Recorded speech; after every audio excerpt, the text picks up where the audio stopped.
trust the ideas that you have. If the idea that you have is a YA idea, don't shy. If it's a wonderful idea and you love it, don't shy away from it because you have this dream of breaking into adult. Because I mean, I can tell you, I had been thinking for years about breaking into adult, but I just didn't land on the right idea. But in the meantime, I had some YA ideas that I did want to write.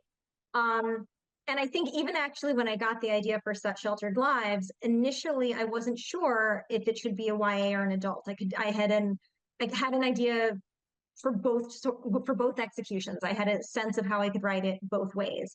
And I actually wrote two versions of the first few chapters. When I started to draft it, I wrote a YA version and an adult version. And I felt really excited and inspired about both of them, but I let the idea kind of lead the way. And I had some thoughts about some things I could do with it as an adult book that maybe wouldn't make sense as a YA. And that got me really excited about writing it as an adult. So I let the idea kind of take the lead. Sort of the world of the Hamptons is, so far at least, just endlessly inspirational. There is so much that is fascinating to me about this part of the world. I think, like you were saying, you have small houses right next to these mega mansions. And by the way, the small houses are also worth millions of dollars because the land they're on is worth so much. But the people who've lived there have lived there in some cases for generations, actually working the land and fishing these waters. And so I think so many people, when they think of the Hamptons, think of, the way they've been portrayed in TV shows like Revenge and Gossip Girl, and have this idea that everyone who lives in the Hamptons is incredibly wealthy. And that's not. It actually has a very working class background, a lot of farmers, a lot of fishermen.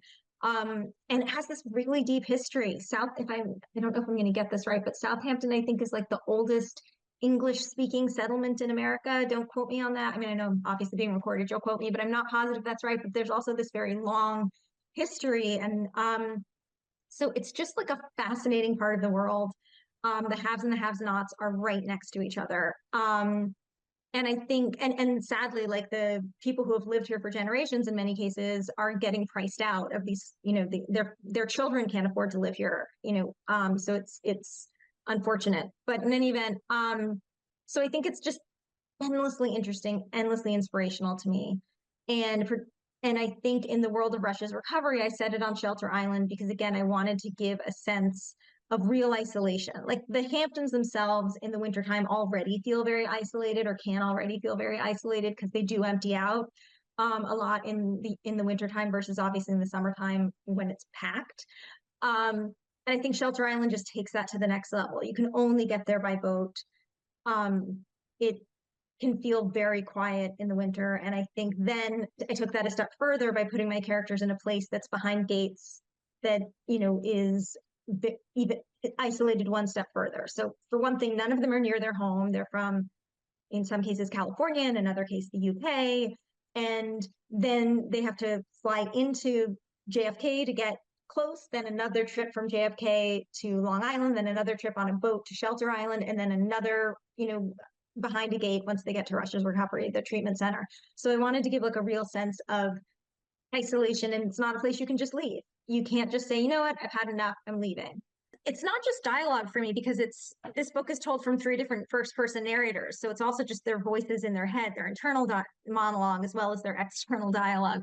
So I think for me, like getting their voices stuck in my head, this is one of the reasons I can't listen to music while I'm writing, even though music is a huge part of this book. So I did listen to music kind of in and around writing it. But I couldn't listen to music while I was writing because I needed these characters' voices stuck in my head.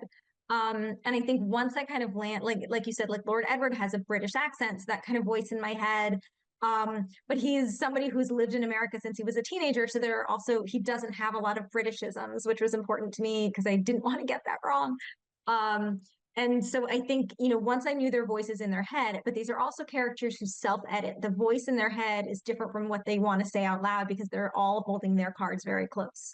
So you have to not only know the voice in their head, but you have to know what they're willing to say, whether it's to their therapist, to the other patients at the center, to the people who work at the center, like what they're willing to say out loud is very different from what they tell you internally.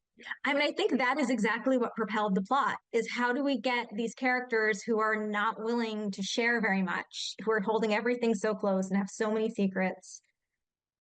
How do those secrets come to light? I mean, that's basically, the entire plot, right? Is how do I get these internal secrets and these internal voices and these things they never want to talk about and they don't want to tell anybody out into the open where they can really work it out in the way that they need to be worked out.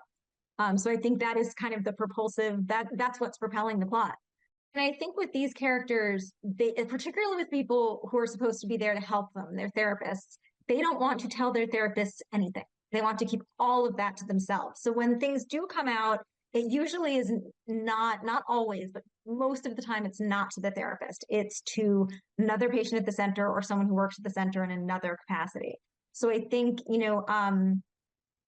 how to write these therapy scenes with very uncooperative people who are in therapy is really, and it's a fun challenge because how do I get them to hear the questions that they're being asked and think one answer and say another, without it being boring for the reader to be like, oh, well, they're thinking this, but they're saying that. Like, how can you make it be where, because they're also not going to give it all away to the reader either. They don't even want to allow themselves to think some of these answers. So that, it comes out in tiny bits and pieces.